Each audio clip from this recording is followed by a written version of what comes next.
Welcome to Dave's Anabolic Odyssey. Today, it's a beautiful day. I got my dog with me, but it's a pretty serious topic, guys. We're talking gyno, and I never thought that I'd be in this position where I would be telling firsthand other people what it's like to be growing fucking breasts. I just thought that I was the sensible guy who could take steroids and, I did my research. I would take the correct ancillaries. I would manage all my hormones and keep everything in balance and stop anything bad from happening. And obviously I've kind of fucked up here already. So it was very worrying. The first thing that goes through your head is, shit, man, I'm gonna have to have surgery now to get this cut out. Which, that's not what you want to kind of be thinking and obsessing over when you get up first thing in the morning.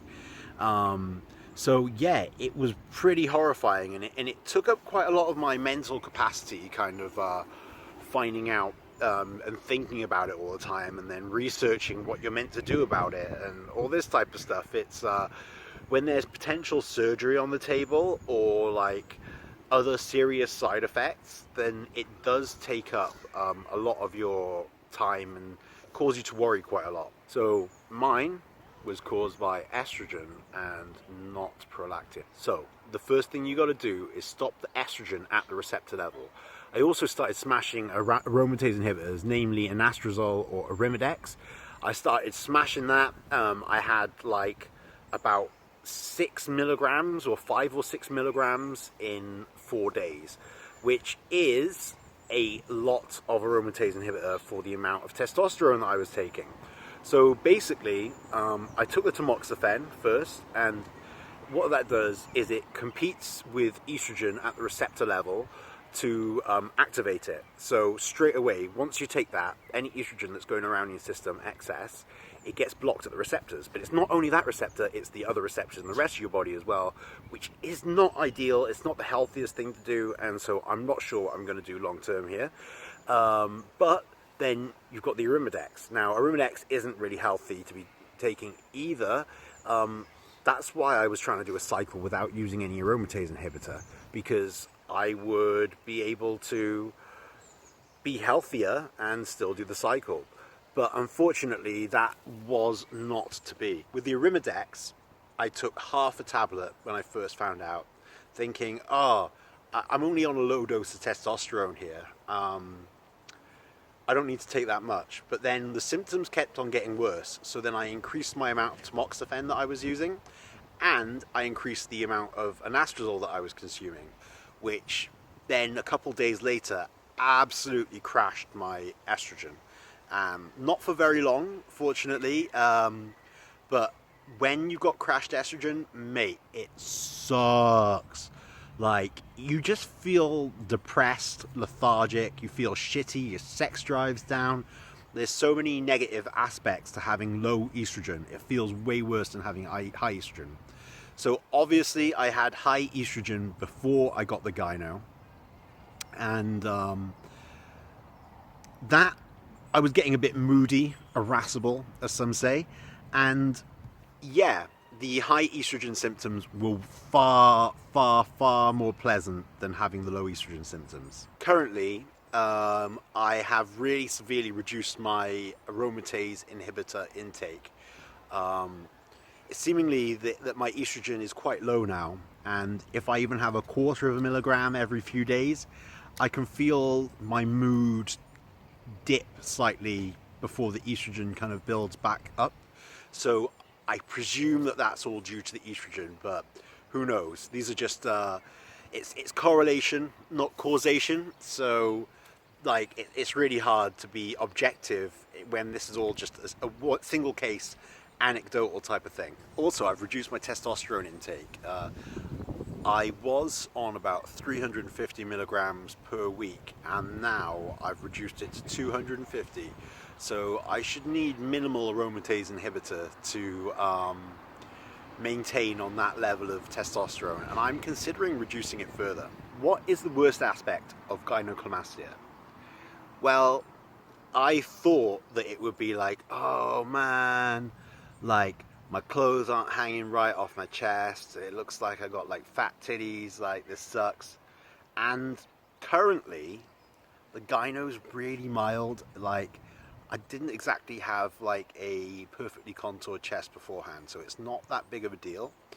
But what is a big deal is having like really painful, sensitive nipples. It's like it actually hurts. It really hurts.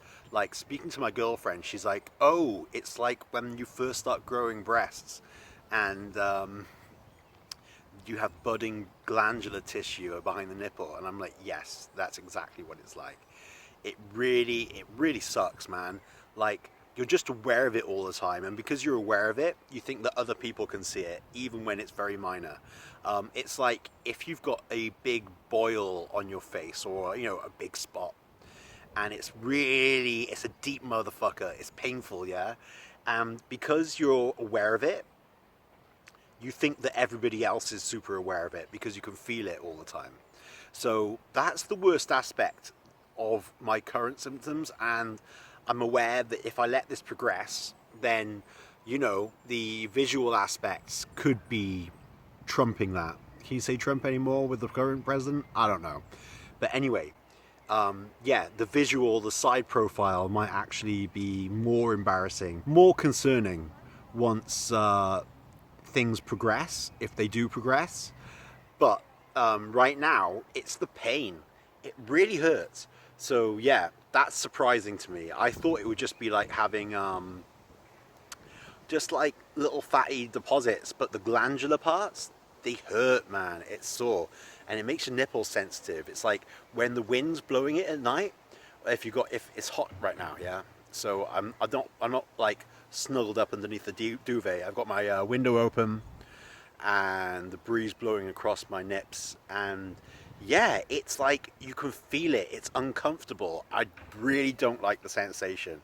So that really sucks, and I was surprised that that is what I'm currently finding the worst aspect of this condition. How did I let this happen? What's going on? How did I get the gyno? Previously, I've run different cycles. My first cycle was 500 milligrams of testosterone per week, and for that I was using too much aromatase inhibitor, which was hindering my growth. Then I halved the amount of aromatase inhibitor I was taking, and I think it helped with my gains and it keeps you healthier. But I did notice fatty deposits growing around the lower breast area, and I was highlighting this to people, but everyone's like, nah, you ain't got gyno, shut up.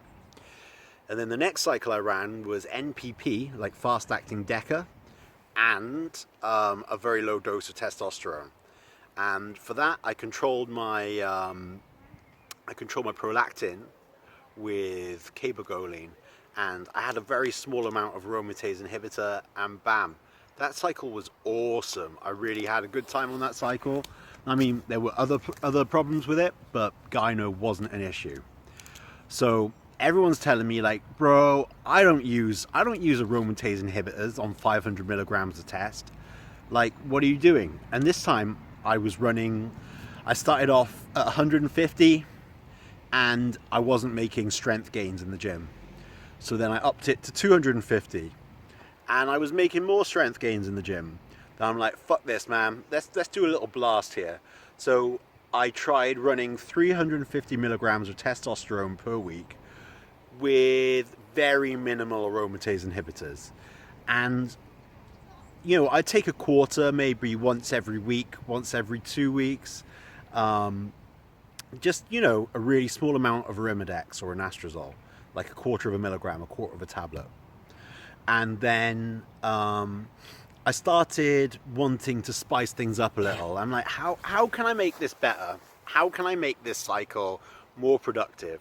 So I tried resensitizing my androgen receptors using injectable YK11. Only about 7 milligrams once, maybe twice per week, and that was going well. I was noticing maybe a little bit of itchiness occasionally around the breast area, but nothing too crazy. That went pretty well.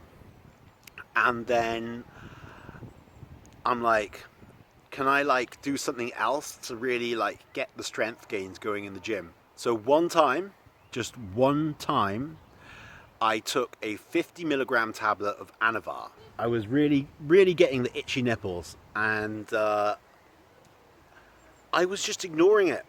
I was thinking, well, I'm only on 350 test. I only took some Anavar. Like, I'm only doing 7 milligrams of YK11 like once or twice per week. This isn't enough to cause gyno. Like, it's not enough. That is the cycle that led to me having gynecomastia.